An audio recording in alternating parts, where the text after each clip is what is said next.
এই যে ইসলাম ধর্ম আপনাকে ফাতিহাতেই বলে দিচ্ছে তোমাকে এটা বেছে নিতে হবে, তোমাকে এটা বেছে নিতে হবে।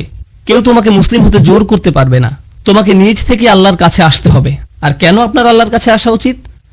আপনার আল্লাহর কাছে আসা উচিত সূরা ফাতিহার প্রথম 3 আয়াতের জন্য। এটাই আপনার জন্য যথেষ্ট। যদি সত্যি আপনি জানতেন আলহামদুলিল্লাহর মানে কি, রব্বিল আলামিনের মানে কি যদি আপনি বুঝে থাকেন, আর রহমানির রহিমের মানে কি আপনি যদি বুঝে থাকেন, আর মালিক ইয়াউমিদ্দিনের মানে কি আপনি যদি এগুলো বুঝে থাকেন, এগুলোর প্রত্যেকটা এককভাবেই যথেষ্ট। কারণ সব মিলে এটা বলার জন্য যথেষ্ট, ইয়া আল্লাহ আমি তোমার দাস, আমি নিজের ইচ্ছায় কাজ করতে চাই না, আমি সেটাই করতে চাই যেটা তুমি চাও আমি করি। কারণ যা তুমি চাও তা আমার চাওয়ার থেকে অনেক গুণ উত্তম। কারণ তুমি আমার রক্ষক, তুমি আমাকে ভালোবাসো আমার কল্পনার থেকেও বেশি, এবং তোমার ভালোবাসা আমি সর্বদা পাই। আল্লাহ তার দাসত্বের আগে তার ভালোবাসার ব্যাপারে বলেছেন, তাই না? তো আল্লাহ তাদেরও ভালোবাসেন যারা তার দাসত্ব গ্রহণ করে না, তাদেরও ভালোবাসেন যারা তার ব্যাপারে খারাপ কথা বলে, তাদেরকেও যারা তাকে অমান্য করে। ইয়া আল্লাহ তুমি এত ভালো, আমি তৈরি, আমাকে গ্রহণ করো, আমি সাইন আপ করছি। ইয়াকা না'বুদু, এটাই হচ্ছে সেই কথা যা আমি আর আপনি বলি যখন এভাবে দাঁড়াই। হয়তো আপনাদের মধ্যে কেউ একটা মুভি দেখছে, খারাপ মুভি, তারপর আপনি একটু বিরতি দিলেন, তারপর নামাজ পড়লেন। ইয়া আল্লাহ আমি শুধু তোমারই দাস, আমি কখনো তোমার কথা অমান্য করি না, আমি এই উপলব্ধি নিজ থেকে পেয়েছি, আমাকে পথ দেখাও।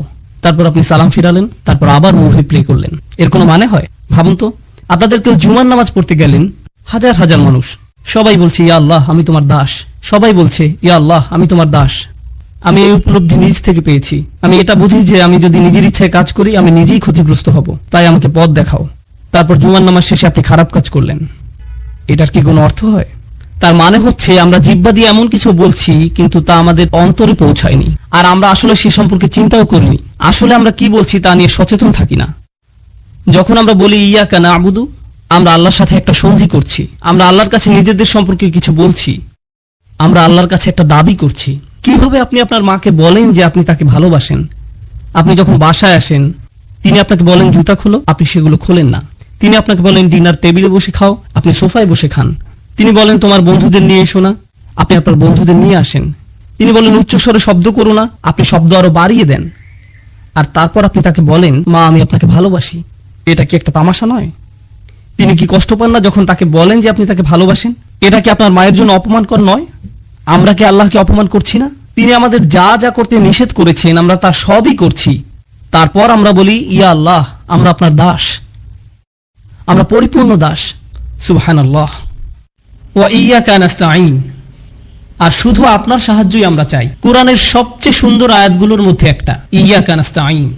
সহজ অনুবাদ, কেবল এবং একমাত্র আপনারই সাহায্য যা আমরা খুঁজে বেড়াচ্ছি, কেবল এবং একমাত্র আপনারই সাহায্য আমরা চাইছি। কিন্তু এটা কি বোঝায়? হে আল্লাহ, যখন আমরা সিদ্ধান্ত নেই যে আমরা আল্লাহর দাস হতে যাচ্ছি, আমাদের বুঝতে হবে এটা কোনো সহজ জিনিস না, এটা আল্লাহর সাথে অনেক বড় একটা অঙ্গীকার, এটা কোনো ছোট জিনিস না।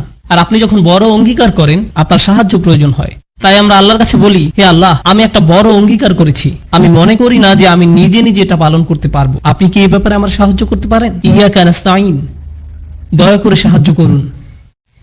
ইয়্যাকা নাস্তাঈনের এটাই প্রথম অর্থ। কিন্তু ইয়্যাকা নাস্তাঈনের সবচেয়ে সুন্দর শিক্ষার একটি হচ্ছে আরবি ভাষায় সাহায্য বোঝাতে ডজনের উপর শব্দ আছে।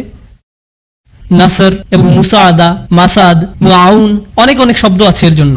আল্লাহ আউন শব্দ ব্যবহার করলেন। নাস্তাঈন শব্দটি আরবি শব্দ আউন থেকে এসেছে। এটা খুব বিশেষ ধরনের সাহায্য। আমি চাই আপনারা এই সাহায্যটি বুঝুন, কারণ এটা আপনার জীবনে অনুধাবনের দরজাগুলো খুলে দেবে, সত্যিই দেবে। যখন আপনি বলেন ইয়্যাকা নাস্তাঈন, আপনি আসলে কি বলছেন? আপনি একটি রাস্তায় গাড়ি চালাচ্ছেন আর আপনার টায়ার নষ্ট হয়ে গেছে, আপনি সেটাকে টেনে রাস্তার সাইডে নিয়ে আসলেন। এখন আপনি কি করবেন? আপনি গাড়ি থেকে নামেন এবং দেখেন যে পিছনে অতিরিক্ত কোনো টায়ার আছে কিনা, আপনি সেটা নেন, গাড়িটা উপরে ওঠানোর জন্য চেষ্টা করেন যাতে করে টায়ারটা লাগাতে পারেন, কিন্তু আপনি গাড়িটা পুরোপুরি তোলার মতো যথেষ্ট শক্তিশালী না। তো যখন কেউ হেঁটে যাচ্ছে আপনি বলেন এই যে আপনি কি আমাকে সাহায্য করতে পারেন? আর তারা আপনাকে সাহায্য করে। এটা হলো ইস্তেআনা। অন্যভাবে বলা যায় ইস্তেআনা হচ্ছে যখন আপনি ইতোমধ্যে চেষ্টা করেছেন, আপনি শেষ করতে পারেননি, তখন আপনি অন্য কারো সাহায্য চান। এটা হলো ইস্তেআনা। ইস্তেআনা এটা নয় যে আপনার গাড়ির টায়ার নষ্ট হয়ে গেছে আর আপনি গাড়িতে বসে আছেন, কেউ পাশ দিয়ে যাচ্ছে, আপনি তখন বললেন হেই আমার গাড়ির টায়ার নষ্ট হয়ে গেছে, আপনি কি সাহায্য করতে পারেন? তিনি বললেন হ্যাঁ ঠিক আছে। তারপর আপনি বললেন এখানে ট্রাঙ্ক খোলার একটা বাটন আছে, বাটন চেপে ট্রাঙ্ক খুলে আপনি কাজ করতে থাকুন আর আমি এখানে বসে সংবাদ শুনছি। এটা ইস্তিয়ানা নয়, এটা ইস্তিয়ানা না। কেন না? কারণ ইস্তিয়ানা দাবি করে প্রথমে আপনি আপনার নিজের জন্য কাজ করছেন, তারপর আপনি কাজটি শেষ করতে না পারার কারণে অন্যের সাহায্যের প্রয়োজন হয়। বোঝা গেল? সুতরাং অলস মানুষেরা ইস্তিয়ানা চাইতে পারেন না। যারা কোনো কাজ করে না তারা এই ধরনের সাহায্য চাইতে পারে না। নাস্তাইন বলার মাধ্যমে আপনি প্রকৃতপক্ষে আল্লাহকে বলছেন, ইয়া আল্লাহ, আমি চেষ্টা করেছি, আমি আপনাকে বলছি যে আমি চেষ্টা করেছি, আমি চেষ্টা করেই যাচ্ছি, আপনি দেখতে পাচ্ছেন, আর এখন আপনার সাহায্য প্রয়োজন। তো এই পৃথিবীর কেউ যে আল্লাহর দিকে ফিরে আসে আর বলে, কিভাবে সম্ভব যে আপনি আমাকে সাহায্য করেন না? আর মানুষ তা করে। লোকে জিজ্ঞেস করে কিভাবে আল্লাহ আমাকে সাহায্য না করে, আর এমনকি তারা নিজেরাও চেষ্টা করে না, তারা নিজেরা কোনো উদ্যোগ নেয় না, কিন্তু তারা আল্লাহকে দোষারোপ করে যে তাকে সাহায্য কেন করছে না। তারা কেবল তাদের নিজেদেরকেই দোষারোপ করতে পারে। এটাই আল্লাহর মূলনীতি। তিনি আপনাকে সাহায্য করবেন যখন আপনি নিজে উদ্যোগ নেওয়া শুরু করবেন। যদি আপনি নিজে নিজে উদ্যোগ না নেন, তিনি আপনাকে সাহায্য করবেন না। দুটো জিনিস আপনাকে এখানে বুঝতে হবে। আমি দুটো সম্পর্কেই বলবো। পৃথিবীতে এমন মানুষ আছে যারা কোনো উদ্যোগ নেয় না, আবার তারপর আল্লাহর কাছে সাহায্য আশা করে। এটা কখনোই আসবে না। সাহাবারা ফিরিস্তাগণ দ্বারা সাহায্য প্রাপ্ত হয়েছিলেন বদরের যুদ্ধে, আপনারা সেটা জানেন। সাহাবারা যুদ্ধে ফিরিস্তাগণ কর্তৃক সাহায্য প্রাপ্ত হয়েছিলেন, কিন্তু সাহাবাদেরকে যুদ্ধে যেতে হয়েছিল, শত্রুপক্ষকে মোকাবেলা করতে হয়েছিল, আর তারপর ফিরিস্তাগণ এসেছিলেন। ফিরিস্তাগণ আগে থেকেই সেখানে অপেক্ষারত ছিলেন না। এই আমরা এখানে 3টা থেকে আছি, তোমরা কোথায় ছিলে? এটা এভাবে ঘটে না। ইব্রাহিম আলাইহিসসালামকে আগুনে নিক্ষিপ্ত হতে হয়েছিল, তারপর এটা শীতল হয়েছিল। বোঝা গেল?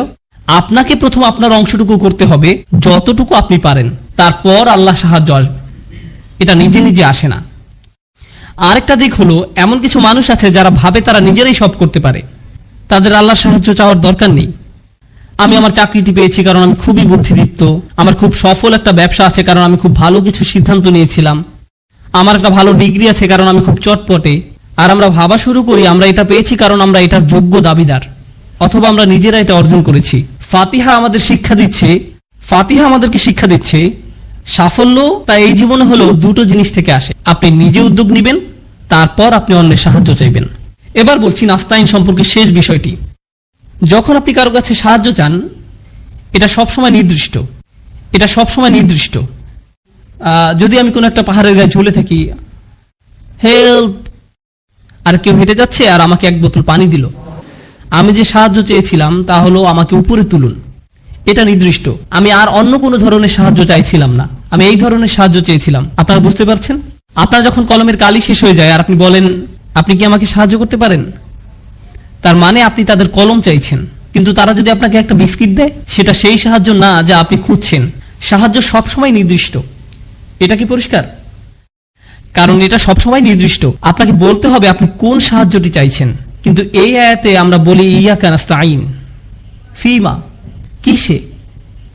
আমরা আপনার সাহায্য চাই।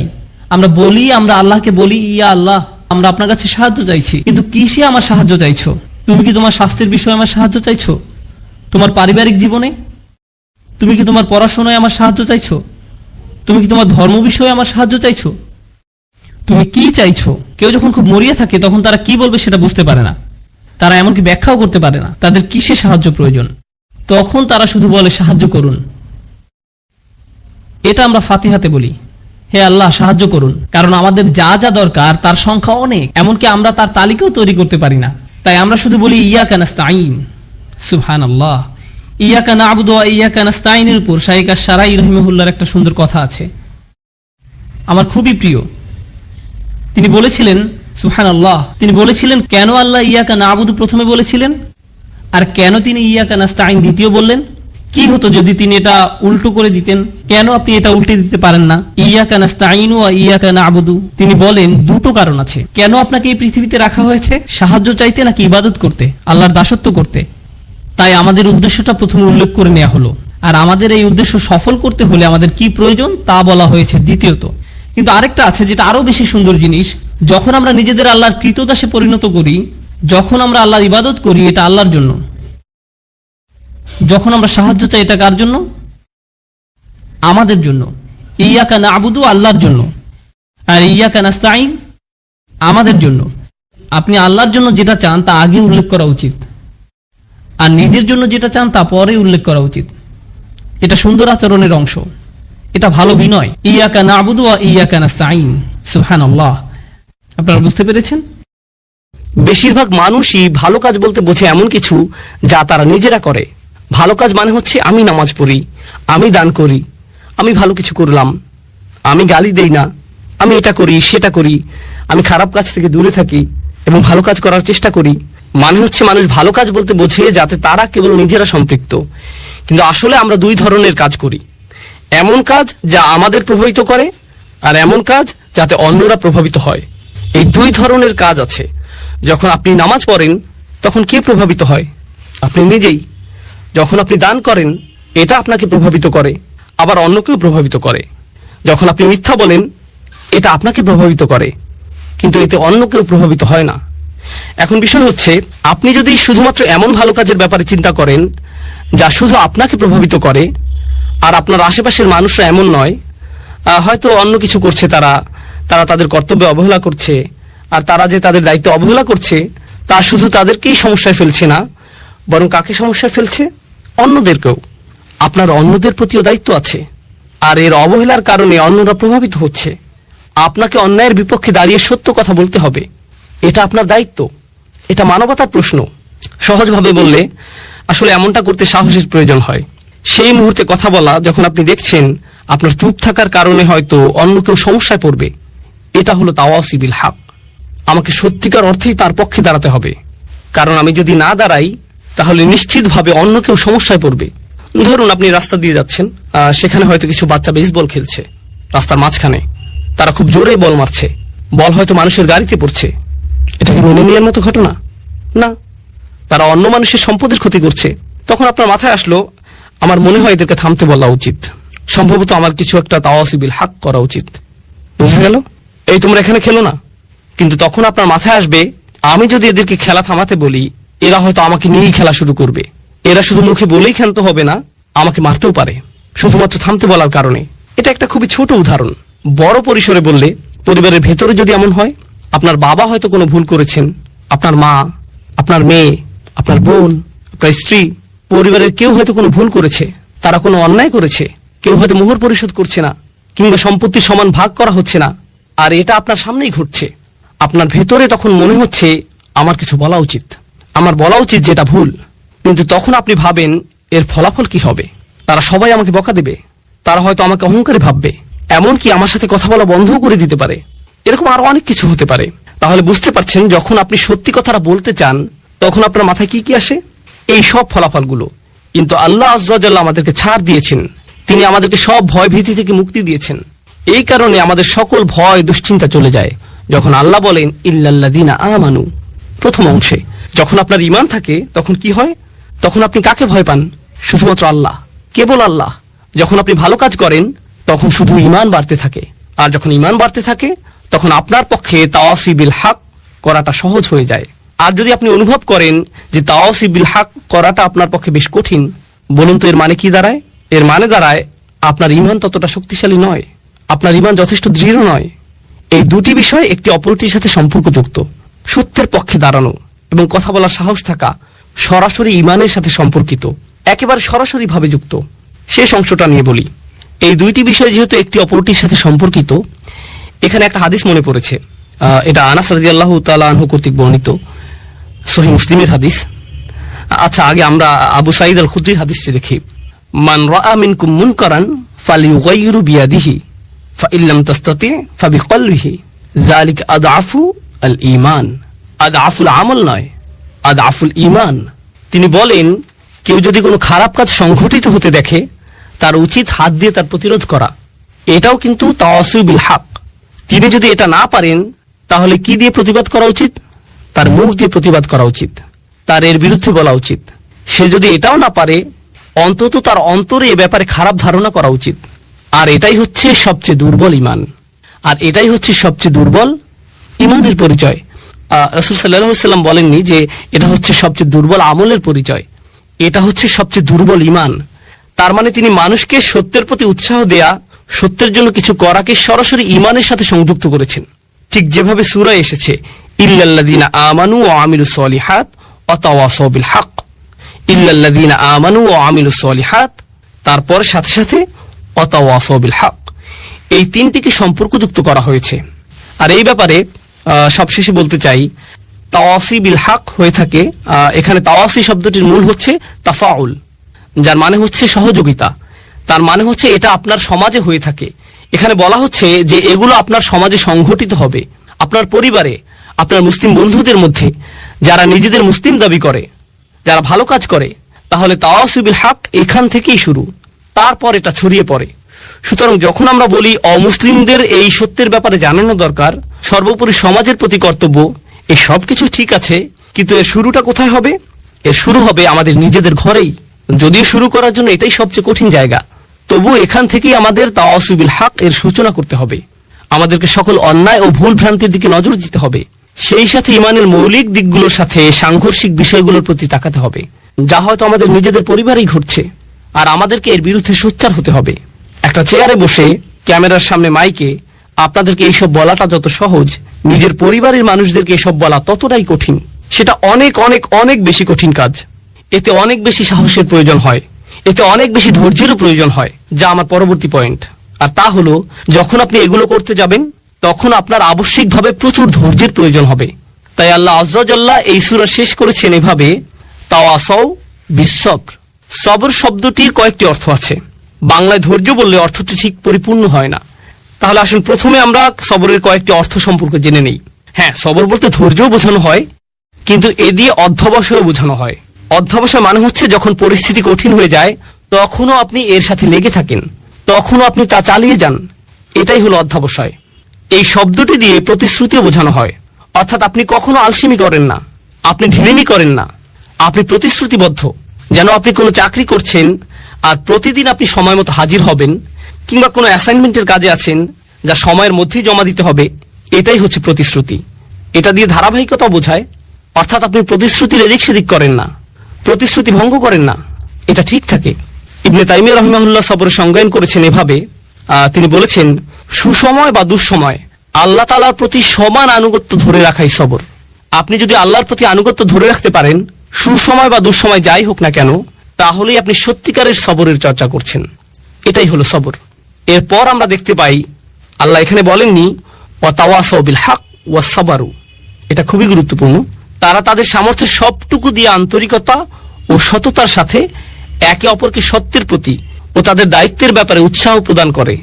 আর আল্লাহ এখানে এইটুকু বলেননি যে তারা ধৈর্য ধরে কাজ করে, তিনি কেবল বলেননি যে তারা ধৈর্য ধরে, তিনি আরো আকবারিয়ে বলেছেন ওয়া তাওয়াসাউ বিস-সবর, যার মাধ্যমে আর বড় কিছু বোঝায়। তাহলে এখানে কেবল সবর করলেই হবে না, অর্থাৎ তারা কেবল ধৈর্য ধরে না, অধ্যবসায় করে না, ধারাবাহিকতা রাখে না, বরং তারা একে অপরকে ধৈর্যের ব্যাপারে বলে, অধ্যবসায়ে উৎসাহিত করে, ধারাবাহিকতা রাখতে বলে। বলুন তো এ থেকে আমরা কি শিখলাম? আপনি একা আপনার সবর ধরে রাখতে পারবেন না, আপনার উপদেশের জন্য কাউকে প্রয়োজন, যাতে সে আপনাকে সাহস যোগাতে পারে এবং বলতে পারে, ভাই তোমার সবর করা প্রয়োজন। সবর একে অপরকে সাহস যোগায়। অন্যের কাছ থেকে আপনি এই শক্তি পাবেন। একা থাকলে আপনি সাহস হারিয়ে ফেলবেন। এটা মানুষের স্বাভাবিক প্রবৃত্তি যে যখন মানুষ খারাপ পরিস্থিতির মধ্যে পড়ে, সবচেয়ে ইমানদার ব্যক্তিটিও, সবচেয়ে আমলদার ব্যক্তিটিও যে সব সময় ভালো কাজ করে, যখন কেউ তাকে অপমান করে বা কেউ তার কাজের প্রশংসা করে না এবং খারাপ কিছু ঘটে, এমনকি হতে পারে তা কোনো ইসলামিক কাজে, তখন সে হতাশ হয়ে পড়ে। এরা ভালো মানুষ, সবরের ব্যাপারে তাদের চেয়ে কে ভালো জানে? তবু আপনাকে সেই আলেম, সেই ইমাম, সেই কর্মী, সেই দায়ী, সেই শিক্ষকের কাছে যেতে হবে, গিয়ে বলতে হবে, ভাই আপনার ধৈর্য ধরা উচিত। যখন আপনি তাদেরকে এভাবে বলবেন, এতে কি তাদের উপকার হবে? হ্যাঁ, হবে। যদিও তারা এটা ইতিমধ্যেই জানে, তবু যদিও তারা সবরের ব্যাপারে ইতিমধ্যে অনেক জানে, তবুও তারা এই তাওয়াসি এর মাধ্যমে উপকৃত হবে। তাওয়াসি বিস-সবর নিজেদের মধ্যে ঘটে, আর এটাই এখানে আবশ্যকীয়। এটা তাওয়াসি বিল হক এর বিপরীত। তাওয়াসি বিস-সবর তাদের জন্য যারা তাওয়াসি বিল হক থামিয়ে দিয়েছে, কারণ তারা ফলাফল দেখতে না পেয়ে হতাশ হয়ে পড়েছে। কিভাবে তারা তাদের উদ্যম ধরে রাখবে? একে অপরকে অধ্যবসায়ের ব্যাপারে তাগিদ দেওয়ার মাধ্যমে। সবচেয়ে সহজভাবে বলা হয়েছে আলাল মাসাইব, অর্থাৎ আপনাকে ধৈর্য ধরতে হবে, অধ্যবসায় চালিয়ে যেতে হবে, ধারাবাহিকতা ধরে রাখতে হবে, পরিস্থিতি যতই খারাপ হোক না কেন। অসবরু আলা মা আসাবাক, যতই বিপদ আসুক না কেন আপনাকে চেষ্টা চালিয়ে যেতেই হবে। এটা হলো একটা অর্থ। অপরটি হলো আনিল মাআসি, অর্থাৎ আপনাকে পরীক্ষা করা হবে, যারা এই দিনের জন্য কাজ করছেন তা যেভাবেই হোক না কেন, হয়তো আপনি আপনার বাসায় দিনই পরিবেশ তৈরি করতে চাচ্ছেন, বাইরে আপনি হয়তো অমুসলিমদের দিনের দাওয়াত দিচ্ছেন, হয়তো দানের জন্য অর্থ জোগাড় করছেন, এটা যেমনই হোক না কেন আপনি ইসলামের জন্য কিছু করতে চাচ্ছেন। শয়তান কার পেছনে বেশি লাগে জানেন? যারা দিনের জন্য কাজ করে। শয়তান অন্য যে কারো চেয়ে তার পেছনে বেশি সময় ব্যয় করে যাতে সে আল্লাহর অবাধ্য হয়। বিশেষ করে যখন সে একা থাকে, তারা বেশি ঝুঁকিতে থাকে, তাদের উপর বেশি আক্রমণ হয়ে থাকে। সুতরাং আল্লাহর অবাধ্যতা থেকে বাঁচার জন্য আপনার সবর করা উচিত। একই সাথে আল্লাহর আনুগত্যের জন্য আপনার সবর করা উচিত। অর্থাৎ আল্লাহর আনুগত্য করাও কঠিন হয়ে থাকে, কিন্তু আপনাকে অধ্যাবসায় চালিয়ে যেতে হবে। আমরা কিছু ঘটনা জানি, এগুলো সত্যিকারের ঘটনা, কোনো বানানো কিছু নয়। আল্লাহ আমাদের সাথে কথা বলেছেন, তিনি আমাদের নিয়ে কথা বলেছেন, এবং তিনি ভালোভাবে জানেন আমরা কিভাবে জীবনযাপন করি। ফিহি যিকরিকুম, তুমি নিজেই এই সম্পর্কে জানো। আমাদের মধ্যে কিছু ভাই ও বোন আছেন যারা ইসলামিক কর্মকাণ্ডে খুবই সক্রিয়, তারা অনেক ভালো কাজ করেন, কিন্তু একই সাথে তাদের কিছু খারাপ অভ্যাসও দেখা যায়। এগুলো পাপের কাজ। এটা এতই গুরুতর সমস্যায় রূপ নিয়েছে যে তারা এগুলোতে আসক্ত হয়ে পড়েছেন। তাদের সাহায্য দরকার। তাদের কি দরকার জানেন? তাদের দরকার তাওয়াসু বিসসবর।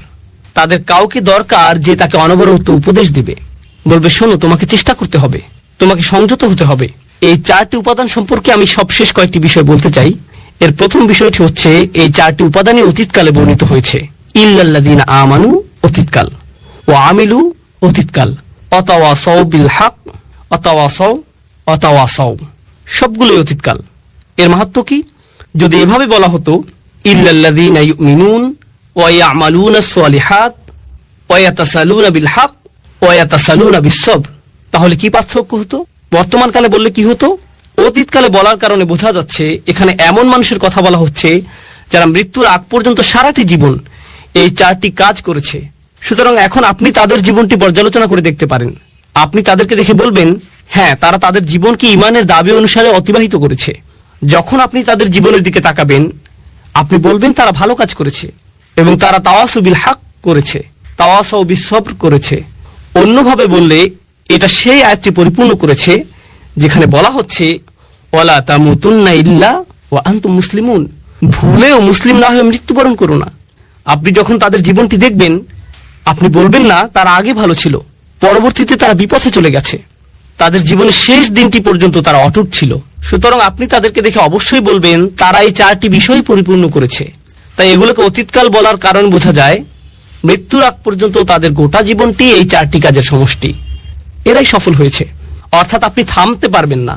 আপনি এমন একটা জায়গায় পৌঁছাবেন যখন মানুষেরা আপনার সম্পর্কে বলবে এই 4টি বিষয় আপনি পূর্ণ করেছেন। এটাই হলো দ্বিতীয় মাহাত্ম্য। এর শেষ বিষয়টি হলো, যা আমার মনে হয় সূরা আসরের এই আলোচনার অন্যতম গুরুত্বপূর্ণ বিষয়, তা হলো বায়ের কয়েকটি তাৎপর্য আপনারা জানেন। বিল হক শব্দটি নিয়ে আমরা আলোচনা করেছি। একইভাবে যখন তারা তাওয়াসু বিস-সবর করে, যখন তারা একে অপরকে উৎসাহ দেয় ধৈর্যের সাথে, তারা ধৈর্যের সাথে ধৈর্যের উপদেশ দিচ্ছে এবং তারা একে অপরকে ধৈর্যের প্রতি উৎসাহ দেয়। কেউ যদি বলে আমি তোমাকে ধৈর্যের সাথে উপদেশ দিচ্ছি আর আমি তোমাকে ধৈর্যের প্রতি উপদেশ দিচ্ছি, এই দুইয়ের মধ্যে একটা পার্থক্য আছে। এই দুইটি আসলে আলাদা বিষয়। ধৈর্য ও অধ্যবসায়ের প্রতি যেভাবে আমি তোমাকে উপদেশ দিচ্ছি, এতেও ধৈর্যের প্রয়োজন আছে। এই উপদেশ দেওয়ার জন্য আমাকে ধৈর্য ধরতে হবে।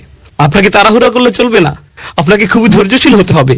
যে আল্লাহর প্রতি অবাধ্য আচরণ করে তার প্রতি আপনাকে খুবই সহনশীল হতে হবে। আপনি তাকে পরামর্শ দিবেন, এই পরামর্শ দেওয়ার সময় আপনাকে ধৈর্যশীল আচরণ করতে হবে। আর আপনি তাকে কিসের প্রতি উৎসাহ দিচ্ছেন? ধৈর্যের ব্যাপারেই। তাহলে আপনি যেভাবে তাকে পরামর্শ দেন তাতে ধৈর্যের প্রয়োজন হয়। আবার এই ধৈর্য ধারণের প্রতি আপনি তাকে উৎসাহ দিচ্ছেন। শেষ আরেকটি বিষয় আমার মনে পড়েছে, এটা নিয়ে একটু বলি। এই 4টি বিষয় আসলে একে অপরের জন্য একটা পরীক্ষার মতো। অর্থাৎ যদি কেউ সবর হারিয়ে ফেলে, শেষ কথা হচ্ছে এই 4টি বিষয় আসলে একে অপরের জন্য একটা পরীক্ষা।